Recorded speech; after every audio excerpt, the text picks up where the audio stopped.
answer.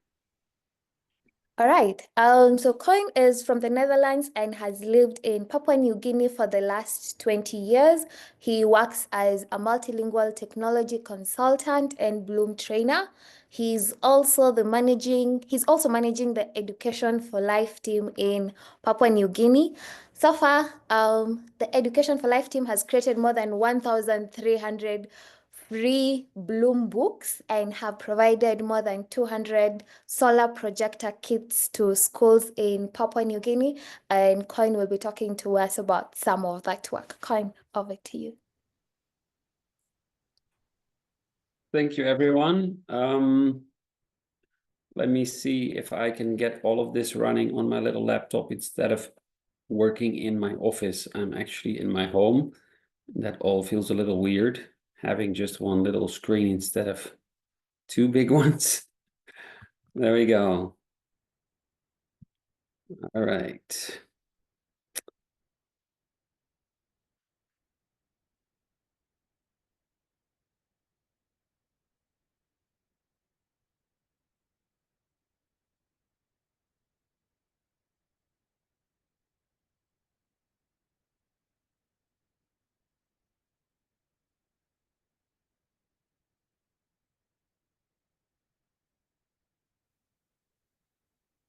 All right, how we're doing? Looking good, huh? Yes. Okay. Well, knowing that we're in Papua New Guinea, which is very similar to many other countries in the Pacific, and I've only been to a few. I've been to Fiji, I've been to Tonga, and I've been to Vanuatu. When it comes down to resources and everything, it's quite different being here versus other places. So the topic that I'm trying to touch on is how to bring e-learning down to earth, because that's really all that's going to work for us. And let me see. Go. Just to get your feet a little warm, welcome to Papua New Guinea. Unfortunately, I'm not living at the coast. I'm living in the center of the country, which is highlands, and which is sometimes even cold. Hard to imagine when you're living at the coast where it's only hot. All right, here is our little introduction video of... In Papua New Guinea, 97% of elementary schools lack libraries. But what if an entire library could fit in the palm of your hand? Introducing Education for Life, an initiative of SIL PNG that's transforming literacy and education through technology. Using innovative talking books, Education for Life pairs audio recordings with ebooks from the Bloom Library, accessible through the Bloom Reader app. Papua New Guineans can now easily access reading materials in both English and in a growing number of local languages on mobile devices. And best of all, it's free to share with others. Even in remote villages with no power access, Education for Life has a solution. They developed a Solar Projector Kit, which allows teachers to incorporate digital books into their curriculum, empowering learning in even the most challenging environments. Save the Children saw the potential in this technology and asked Education for Life to partner with them in a 5-year program that distributed these solar projector kits to 30 schools across 3 provinces. The feedback was very positive. Daily attendance increased, reading skills improved, and students even stayed after school for a reading hour. Education for Life also partnered with Callan Services to make hundreds of books available in Papua New Guinea Sign Language, providing much-needed resources for teachers of the deaf. To learn more about Education for Life and handheld libraries, visit their website at www.mytalkingbooks.org. All right, that's as much as an introduction. Our story began with a request from Save the Children, who had seen some of our work and they said, hey, could you also design an e-learning solution so that we could actually implement something in elementary schools? Then you have to imagine that this would be a typical elementary school in Papua New Guinea. Fortunately, primary schools are normally better equipped, but the village elementary school would normally be something like this. So to go with e-learning, we better be down to earth. We looked at the past and we said, okay, what was one laptop per child doing? What was nice about it? What was less nice about it? And so when I looked up photos like this, I actually remembered holding these panels in my hands and I thought, wow, just imagine you have 30 or 40 of those panels as well as all those laptops. So we didn't want to go this kind of a route. And so we designed something where the teacher would be in charge, and that would also be the only technology that we would bring to the classroom.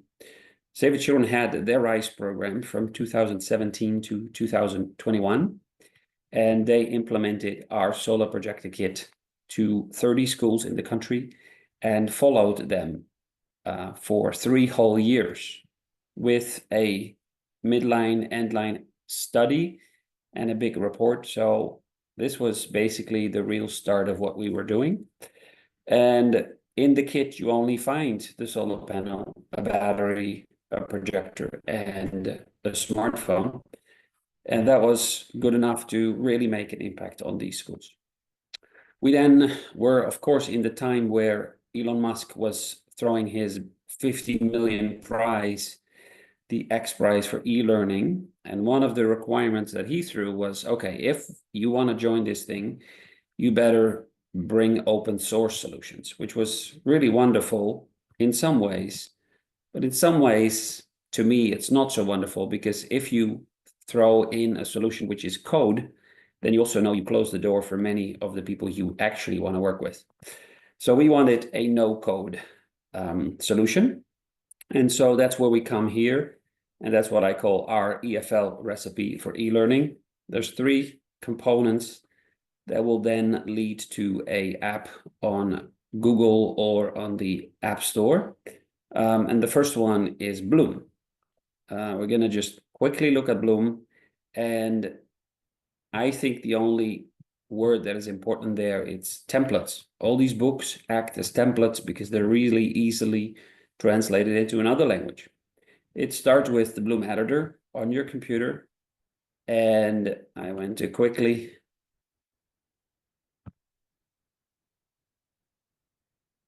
Except for just the editor, there's also the wonderful Bloom library with currently over 21,000 books available. And then all of those books can be used in the Bloom Reader, which is available for Windows and Android. So if we look at the Bloom library, then you would have all those 21,000 books available, but people that subscribe to the Bloom library can actually make their own little store. And that's what we did. And so we have our own Education for Life corner in the Bloom library with over 1,300 books, all kinds of topics. And basically, after producing more than 1,000 storybooks, especially the 2 guys in our team, we were a little bit like, can we finally do some more math and science materials? So that's kind of our new focus. One other beautiful thing about the Bloom library is the analytics. Subscribers to Bloom get access to analytics, and that's how we know that just our books have been read 740 times in just Papua New Guinea. And it's always fun to see if people actually found them in other countries. All right. A little screenshot of the Bloom Reader, as I said, available for Android as well as Windows. We're all desperately waiting for an iOS version, but it's not there. All right, let's look at a Bloom book in action. They took an empty watermelon and stuffed Foxy Joxy into it. Then they played a game of football with it. Foxy Joxy was dizzy. He learned his lesson and never cheated others again. As a former yearbook teacher at our high school, I was very happy to see that we finally had all the layout freedom that we now have in terms of putting text on pictures, putting videos on books. So what Bloom is offering in terms of layout is quite different than even 2 years ago. So it's fun to share a little clip like this. And then, of course, Bloom books have that wonderful ability to be multilingual. So you could have up to 4 languages in one book. We have lots and lots of books that we also share with others, but we also get them from many others. And so Book Dash in South Africa is one of our beautiful suppliers of some of our books. And many of them we illustrate ourselves, or we have them illustrated. And this is one of those beautiful examples with sign language. We do create books with activities built in. So this is our brand new money book, where you actually have to drag the money onto the table to actually pay for these wonderful pineapples. And this is our latest edition as a beautiful solar system book. And so we read a whole book about all the planets. And then at the end of the book, you get an activity to actually check if you now know the order of the planets. And we also focused a little bit on pre-literacy, which is something that we don't see in any school, where normally in our Western countries, this would be something that many of us would do with our little children. All right, so all of these, again, templates so that one can just take them and translate and reuse.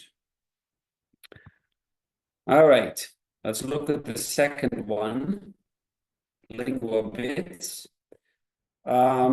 Again, it starts with software, and LinguaBits are built with Active Presenter. Active Presenter is a wonderful tool. I think it's from Vietnam, and I have deliberately put the bigger or equal than PowerPoint. Active Presenter is labeled by many of us as the fancy PowerPoint because you get all these interactive features that you don't get in PowerPoint, but in terms of how to use it, it's almost the same. And we then take Active Presenter and we make interactive HTML content. By the way, Active Presenter can run on Windows and the Mac, so that's also convenient for users. When we have Active Presenter, we create our Active Presenter templates, which we labeled LinguaBits. So the LinguaBits are ready-made games to go into your Bloom books. So here's just a few. And since my presentation is also made in Active Presenter, we can actually try them out right here. So here is the what is next game. I'm just going to grab one of them, and then I think, oh, no, this doesn't look good.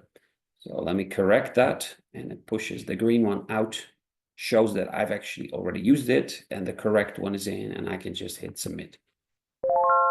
The great thing with these activities is that you can build them in hours instead of days, because there's no coding, it's just drag and drop. Here is a great example from Papua New Guinea. We are now labeling the snail with Demdem. The Muruk is our wonderful cassowary. The Kapul is over here and the Kumul is over there. And since I've now labeled 4 pictures, my check button comes up and I can answer. Match the audio with the correct words. All right, so listening comprehension. Can we click on an icon? Hat. Do it Hat. again, only to find out that that is hat. And I'm just gonna throw that there. And then the next. Bat. So this is pretty critical material for schools in Papua New Guinea. We are including all of these together into Android apps that we then create for partners. The latest one that we're working on is the Salvation Army, who have several schools in Papua New Guinea. Put the words in the correct order. This is one of those things that with Active Presenter will take you literally 2 minutes because it's a built-in template. And once you type up the sentence, it's just drag and drop. The children are playing with their dog I like that it's snappy. I like that it's simple and everyone can create these things with ease. When you're done with this presenter will actually export them as HTML5. We grab the HTML5, throw it in Bloom, and we're done. All right, next one up. This one is live, so I'm actually trying to show this from the web, which is actually a risky business in Papua New Guinea. But so far, so good. So we're actually looking at the Bloom book here. This is the cover. This is the first page in the book. And we are now reading our book. We haven't added audio, but we'll definitely do that with AI since AI is so fun these days.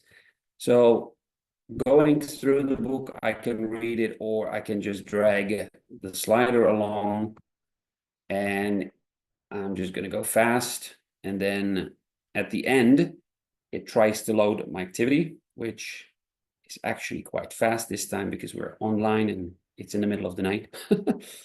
So here is the start of our activity. Our rocket takes off, and here are our planets to be labeled.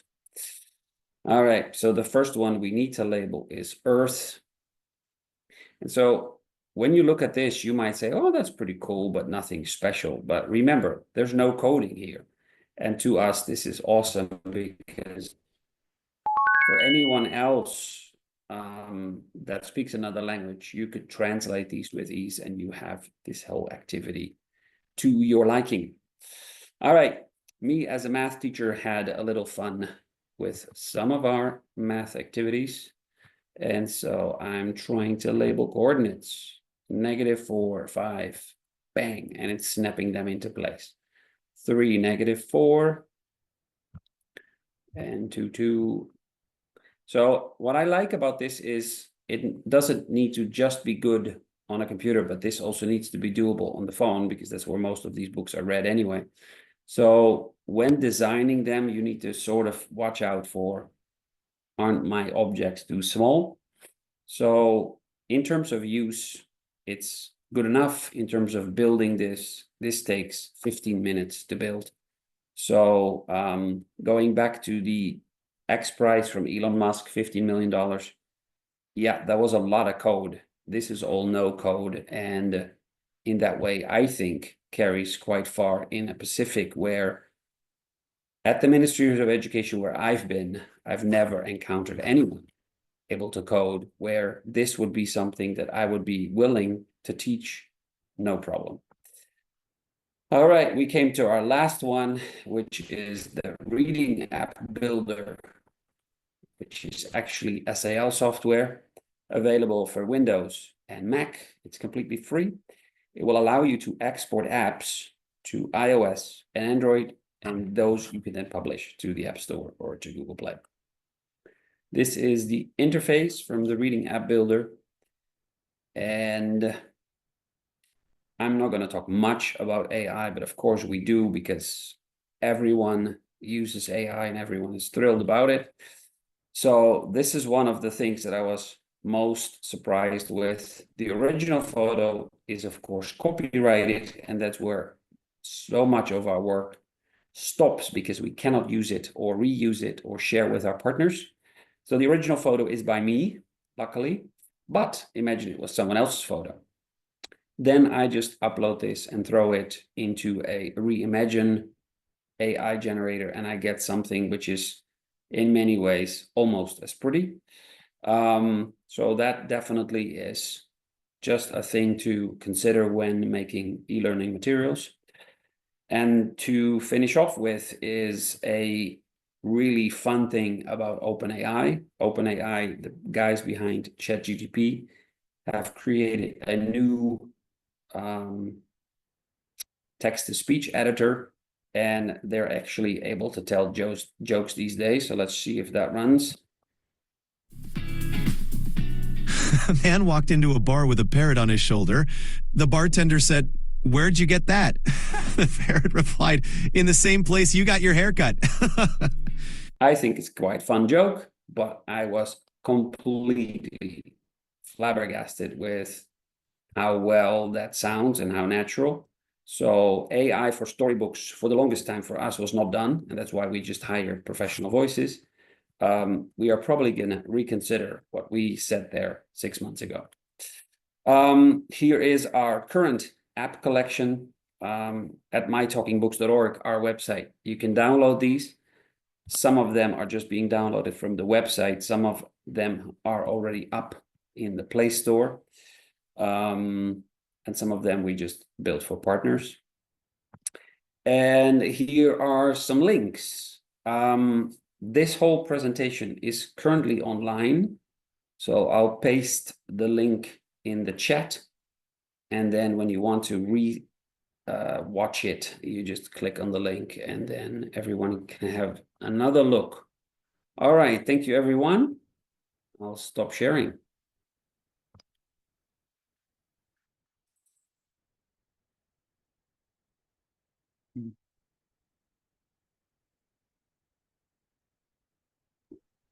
Thanks, Koen. I think I'll open it up to questions. Any questions for Koen? I see Kerry already dropped one in the chat. If you tell AI to use an existing photo to create an image, is it that a copyright infringement?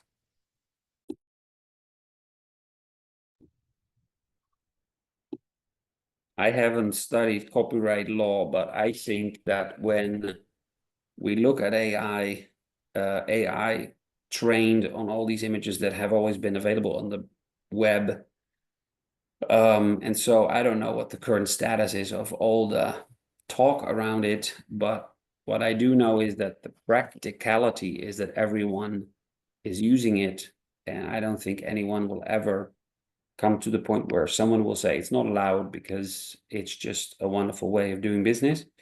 Maybe when you're using someone's known and very expensive audio, video, or photos, that you might get in trouble. But in terms of practicality, it's very normal that we do it.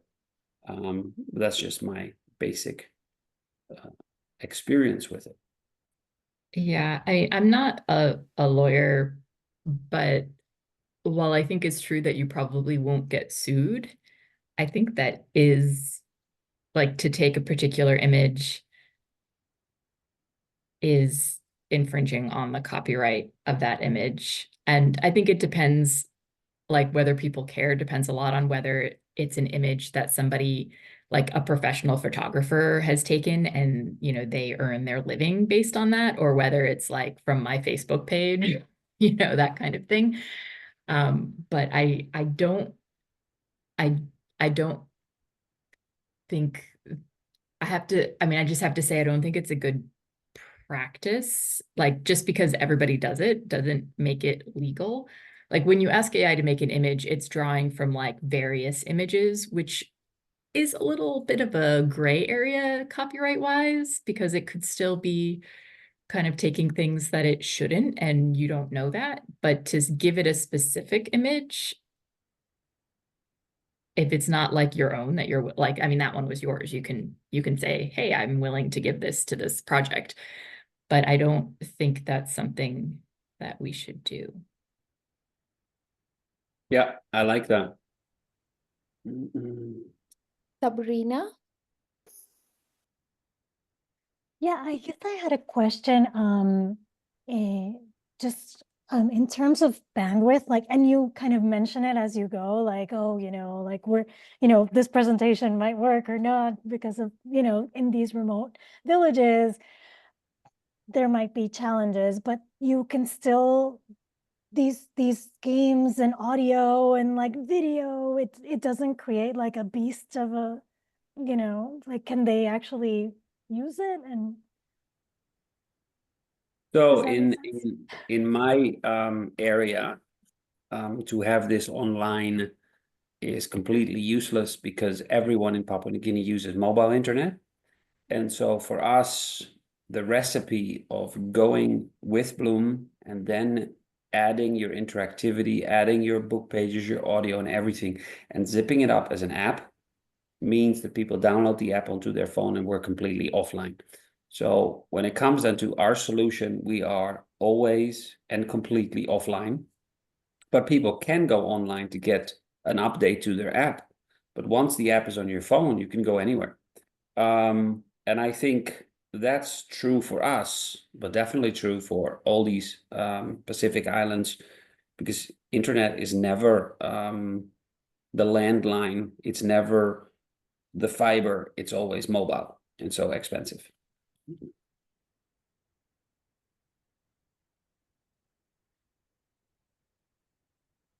All right, I think Surinder dropped a question in the chat, and then Vinod can go. What is the connectivity cost in Papua New Guinea? When it comes down to a gigabyte, it could cost as much as $1 or more, depending on the time of day, depending on your plan. And so most people would never have a monthly plan. I've shown the pictures of schools. There's not even money for books, or sometimes there's not even chalk. So to go with a solution that is the bare minimum, a solar panel to give you power, a projector, and a phone, well, if I don't have those, then I cannot do anything. But with a combined cost of one of those complete solar projector kits of around $1,200, you look for the people that actually want to support education. And sometimes it's the local member of parliament who has, in our area, bought 15. Sometimes it's Save the Children who bought 70 of those units. Sometimes it's actually local SIL language teams that bought 30. And so what we were very pleased with was how long these projectors lasted. The Save the Children project showed that 27 of the 30 survived at least a 3-year period. And so in that way, it's not a silly, expensive exercise to work on. Right, Vinod? Yeah, Koen, first of all, thank you for sharing this. I already sent a picture of the kids with one solar panel per child to my team. I haven't seen that before. That is amazing. And also thank you for sharing all these tools. I have to really agree with you that tools that don't require coding and that educators and creative people can use is really valuable, super valuable. So, and coding is really expensive. So I had a bunch of questions, but I'll tell you a few. One is, can you explain when you would use something within the Bloom app versus when you would create your own separate app? Because that wasn't clear to me. Like, why wouldn't you just tell people download Bloom and go to this book? Well, when would you go to the extra trouble of creating a separate app versus pointing them to a resource within Bloom? Yeah, that's a really good question. And it's probably one of these questions that I have to answer the most, because my current client is the Salvation Army. I started in the US talking to their director of education. Worldwide, they have lots and lots of schools. And so they were like, okay, so we understand that Bloom Books can do much more than multilingual storybooks with audio. They can have these wonderful activities built into them as well. We are liking it. So how do we do that? Well, we also understand that in Congo, to be on the Bloom Library online might not be the best solution. So we could take the Bloom Reader app, which is a sort of Kindle approach. You have an empty e-reader and you throw your Bloom books in, and you could actually throw a lot of Bloom books in, versus, no, we'll just create a separate app for you. We'll throw it in the Play Store. So I think for organizations to have something as an app of their own, it makes sense that they say, okay, we're going to build our own grade 1 library. We're going to throw our books in that we sort of selected, and those books together become the grade 1 app. Or maybe even further, we say, no, this just only needs to be the grade 1 math app. It doesn't matter, but then you create your own little apps which you put online. Bloom Reader in terms of functionality would be exactly the same as that Reading App Builder app, because they have the same Bloom Player functionality built into it. But I think the fact that you then end up with an app which has built-in phone-to-phone sharing is crucial in our environment, because someone comes home with this app because he went to town, went online, download the apps, and now he can actually distribute it in the community. So the whole phone-to-phone sharing, of course, in the West, I mean, people are looking at you. What are you talking about? For us, that's crucial, because not everyone is going to spend the money to use mobile internet to download apps.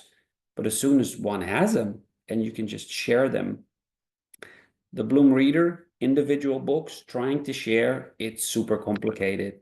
It does work, but it's too complicated in my opinion. So that's basically why we as a team have opted to just go back to designated apps. I think we have time for 1 or 2 more questions.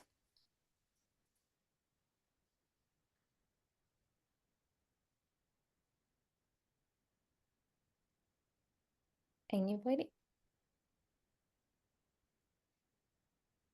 All right. Koen, thank you so much for your presentation and for sharing this. I know you said you're dropping a link in the chat that has the presentation. When we send out updates for the meeting, I think I'll include that in the email to everybody.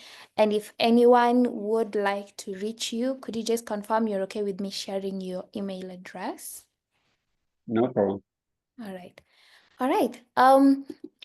The next activity on the agenda was supposed to be a round robin institutional updates, but we've done that in the meeting slide deck. So we get to finish the meeting early. I'd like to thank everyone for making the time. Our next meeting is scheduled for 15th of May, 10 to 11 a.m. EST. I'll be sending a reminder when I send them today's meeting notes, and then of course and a reminder even closer to the dates. I think that would be it from me, Aaron.